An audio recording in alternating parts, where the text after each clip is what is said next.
அது சரி, விட்டா நீ இந்த மாதிரி Dress போட்டுட்டு வந்து நிப்ப போல இருக்கு. அவன் அப்படி நின்னாலும் நிப்பாமா, சொன்னாலும் சொல்லாட்டியும் அவன் பொண்டாட்டி தாசன் தானே.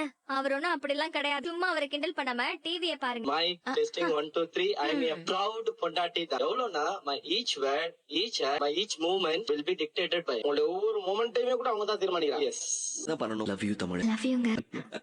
சொல்லு மாமா. ஒண்ணும் இல்ல மாப்ள, போஸ்ட் மாப்ள வந்துட்டாப்ல. இவா பாட்டியை கண்டினியூ பண்ணுவோம். மாமா அதே அடிச்சு முடிச்சிட்டேன்ல, நீங்க கண்டினியூ பண்ணுங்க. எப்ப நீ தானே போஸுக்கு பாட்டி கொடுக்கணும்னு சொன்ன? போஸ் உனக்காக தான் வந்து உட்காந்துருக்கேன். மாமா நான் சாப்பிட்டு இருக்கேன் மாமா. அதுக்குள்ளே அவசரப்பட்டு உன்னை யார் சாப்பிட சொன்னதே?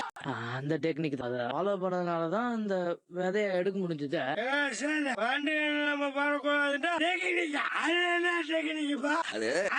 நம்ம வீட்டாளிட்டு சொல்லிருந்தா ஆரம்பத்திலிருந்து ஃபாலோ பண்ணிருப்பாங்கல்ல. அது வந்துனே அந்த வண்டோட கண்ணுங்களுக்கு நாம தெரியக்கூடாதுன்னா பச்சை இலையெல்லாம் கொடி மாதிரி சேர்த்து நம்ம உடம்புல அப்படியே சுத்திக்கணும்.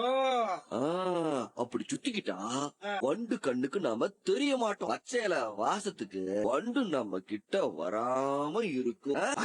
சொல்லிட்டு இருக்கான். ஆமாண்டி, 1 கோடி ரூபாய் செக் கொடுத்தது அவனுக்கு தெரிஞ்சிருக்க போல இருக்குமா. இப்ப நான் சொல்றத நல்லா கேட்டுக்கங்க, நல்லா கேட்டுக்கங்க.